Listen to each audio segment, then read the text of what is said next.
ଏମିତି ଫଳ ଖାଇସାରିବା ପରେ କାକାକୁ ବହୁତ ଜୋରରେ ଶୋଷ ଲାଗିଲା ଆଉ ବାଧା ବି ଲାଗିଲା। କାକା ସିଂହ ମହାରାଜ ମୁହଁକୁ ଚାହିଁ କହିଲା, ମହାରାଜ ସାଙ୍ଗ, ମୋତେ ବହୁତ ଜୋରରେ ଶୋଷ ଲାଗୁଛି, ଆମେ କେଉଁଠିକି ଯାଇ ପାଣି ପିଇବା। ତାପରେ ସିଂହଟି କହିଲା ଯେ ଏଇ ଜାଗାଟି ତ ଶୈତାନମାନଙ୍କର, ଏଇ ଜାଗାଟି ସୁରକ୍ଷିତ ନୁହଁ, ଆମେ ଅଲଗା ଜାଗାକୁ ଯିବା, ସେଇଠାରେ ବିଶ୍ରାମ ଏଇ ନେବା, ଜଙ୍ଗଲରେ ପାଣି ବହୁତ ପିଇବା। ଶୈତାନ ବାସ ତାଙ୍କ କରୁଥିଲେ କଥା ଆଉ ଏମାନଙ୍କର କଥା ବି ଗୋଟିଏ ଶୈତାନ ଚୁପଚାପ ହେଇକି ସବୁ କିଛି ଶୁଣୁଥିଲା ଆଉ ସେଇ ମଣିଷ ଛୁଆଟାକୁ ଖାଇବା ପାଇଁ ମନେ ମନେ ବିଚାର କରୁଥିଲା।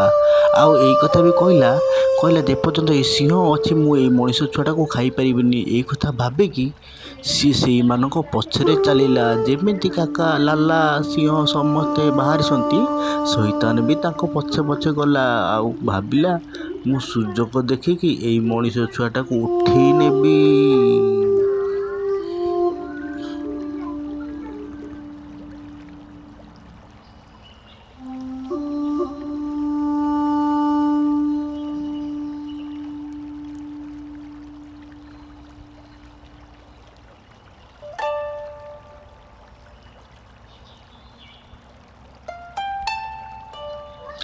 ବହୁତ ବାଟ ଚାଲି ଚାଲି ଗଲା ପରେ ଗୋଟେ ସୁନ୍ଦର ଝରଣାଟିଏ ଦେଖାଗଲା।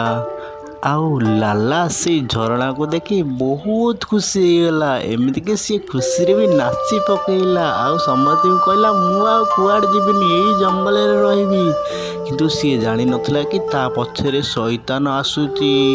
ସିଏ ଦେଖିନି କି ତା ଛଡ଼ା ଆଉ କିଏ ବି ଜାଣିନାହାନ୍ତି ଶୈତାନ ଆସୁଛି ବୋଲି। ସମସ୍ତେ ନିଜ ନିଜ ଜାଗାରେ ବସିଲେ କାହିଁକି ନା ସେମାନଙ୍କୁ ବହୁତ ଥକା ଲାଗୁଥିଲା।